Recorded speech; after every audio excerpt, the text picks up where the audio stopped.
भारतीय संस्कार। भारतीय संस्कृति अन्यतम वैशिष्ट्यं विद्यते यत् जीवने यह समय समय संस्कारा अनुष्ठिता भवन्ति। भारतीय संस्कृति की विशेषता है कि यहाँ जीवन के हर समय पर संस्कार का अनुष्ठान होता है। अद्य संस्कार शब्द सीमित व्यंग रूप प्रयुज्यते किंतु संस्कृतेन रूपेण इदं भारतस्य व्यक्तित्व रचयति। आज संस्कार रूप का व्यंग्यात्मक प्रयोग हो रहा है, लेकिन संस्कृति के अनुसार भारत के व्यक्तित्व की रचना संस्कार से होता है। विदेशे निवसंतो भारतीय संस्कारान प्रति उन्मुखा जिज्ञास्य च। विदेश में रहने वाला भारतीय भी अपने संस्कार के प्रति जिज्ञासु रहते हैं। पाठे अस्मिन् तेषां संस्कारा सचिव परिचयो महत्वं च निरूपितम्। इस पाठ में संस्कार का संक्षिप्त परिचय और महत्व को बतलाया गया है। भारतीय जीवने प्राचीन कालात् संस्कार महत्वं धारयत्। भारतीय जीवन में प्राचीन काल से संस्कार का महत्व रहा है। भारतीय संस्कृति अभिज्ञान संस्कारभ्यो जायते। भारतीय संस्कृति को हम संस्कार से जानते हैं। अत्र ऋषीणां कल्पना आसीत् यत् जीवनस्य सर्वे मुखावसरेषु वेदमन्त्राणां पाठं वरिष्ठानां आशीर्वादं होम परिवार सदस्यानां सम्मेलनं च भवते। यहाँ ऋषि मुनियों की कल्पना थी कि जीवन के सभी मुख्य अवसरों पर वेद मंत्र का पाठ हो, बड़े से आशीर्वाद लिया जाए, होम जाप हो, परिवार के सदस्य आपस में मिले, ततः सर्व संस्कारा अनुष्ठाने संभवती। तभी सभी संस्कार का अनुष्ठान संभव होता है। एवं संस्कार महत्वं धारयति, और यह संस्कार महत्व धारण करता है। किंच संस्कारस्य मौलिक अर्थ परिमार्जन रूपः गुणधान रूपम न विस्मर्यते। यहाँ संस्कार का मौलिक अर्थ होता है कि अवगुण को समाप्त करते हुए गुण को धारण करना। अतः संस्कार मानवस्य कर्मसु परिमार्जने दोषापने गुणाधाने च योगदानं कुर्वन्ति। इस प्रकार से संस्कार मनुष्य के में धीरे धीरे अवगुण को समाप्त करते हुए गुण और योग्यताओं को लाता है।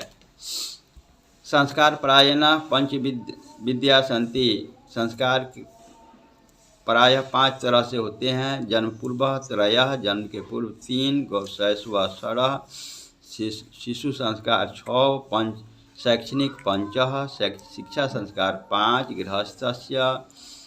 गृहस्थ संस्कार विवाह रूप 1, मरणोपरांत च 1। विवाह के रूप में 1 और मरने के बाद 1। ये 16 संस्कारा भवन्ति। इस प्रकार से 16 संस्कार होते हैं। पूछता है कि संस्कार कितने होते हैं, तो 16 संस्कार होते हैं। शिक्षा संस्कार कितने होते हैं, तो 5 होते हैं। बराबर।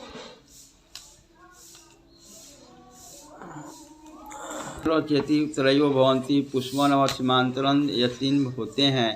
अत्र शैशव संस्कारे जातकर्म, नामकरण, निष्कर्मण, अन्नप्रसारणम, चूड़ाकर्म, कर्मभेद च कर्मसु भवति।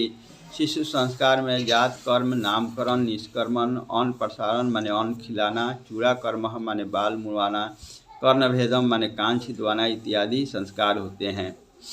शिक्षा संस्कारेषु अक्षरारंभ, उपनयनम, वेदारंभ, केशांत, समावर्तन चेति संस्कारा प्रकल्पिता। शिक्षा संस्कार में अक्षर लिखना बच्चे प्रारंभ करते हैं। उपनयन संस्कार होता है, वेद की पढ़ाई होती है। इस प्रकार ऐसे संस्कार की कल्पना की जाती है। अक्षरारंभे अक्षर लेखना, अंक लेखनम च शिशु प्रारभ्यते। अक्षरारंभ संस्कार में अक्षर और अंक लिखना बच्चा शुरू करता है। उपनयन संस्कारस्य अर्थ गुरुनाम शिष्यस्य स्वयं गृहे नयनम भवति। उपनयन संस्कार का अर्थ होता है गुरु जी के ही यहाँ शिष्य का उपनयन संस्कार होता है। यत्र शिष्य शिक्षा नियमा पालय अध्ययनम करोति।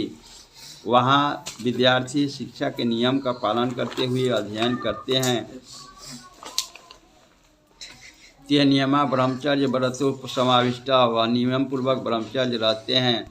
प्राचीन काले शिष्य ब्रह्मचारी इति कथ्यते अस्मः। प्राचीन काल में विद्यार्थी को ब्रह्मचारी कहा जाता था। पूछता है परीक्षा में कि प्राचीन काल में विद्यार्थी क्या कहलाते हैं, तो ब्रह्मचारी। एवं शिष्य वेदारंभ करोति अस्म, उसके बाद में विद्यार्थी वेद का पढ़ाई करता था। वेदानाम महत्वम प्राचीन शिक्षायाम उत्कृष्ट मान्यते। पूछता है कि पुराने ज़माने में सबसे बड़ी उत्कृष्ट विद्या क्या थी, तो वेद की पढ़ाई। केशांत संस्कारे गुरुगृह एवं शिष्य प्रथम क्षयकर्म भवति। केशांत संस्कार में गुरु जी के घर पर ही विद्यार्थी का पहला बाल मुड़वाया जाता था। यत्र गोदान मुख्य कर्म, और वहाँ गौ का दान मुख्य कर्म होता था।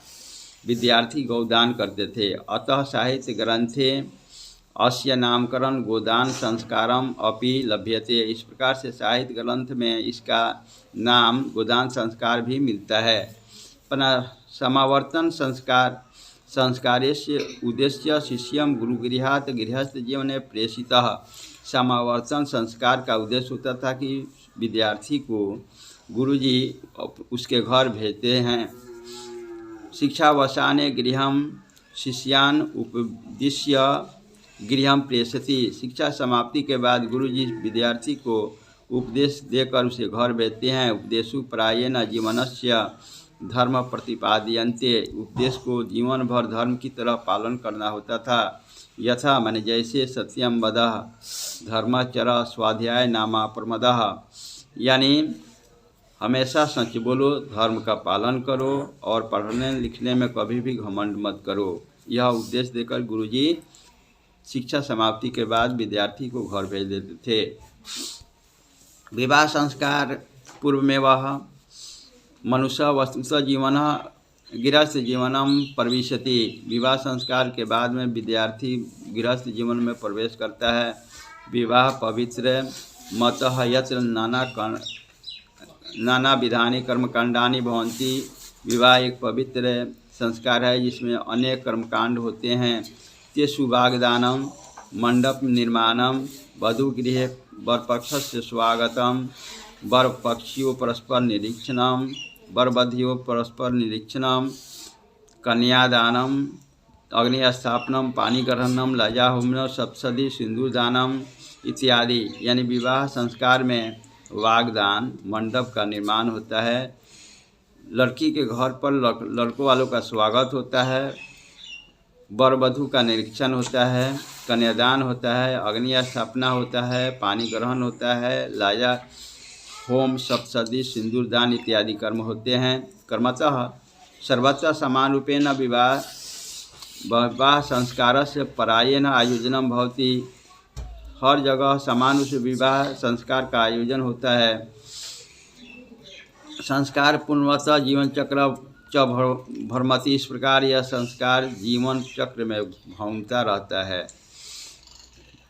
मरणानंतरम अंत्येष्टि संस्कारम अनुष्ठीयन्ते। मरने के बाद अंत्येष्टि संस्कार होता है। एवं भारतीय जीवन दर्शनस्य महत्वपूर्ण उपादानम संस्कारमिति। इस प्रकार से भारतीय जीवन में महत्वपूर्ण संस्कारों का महत्व महत्वपूर्ण रहा है।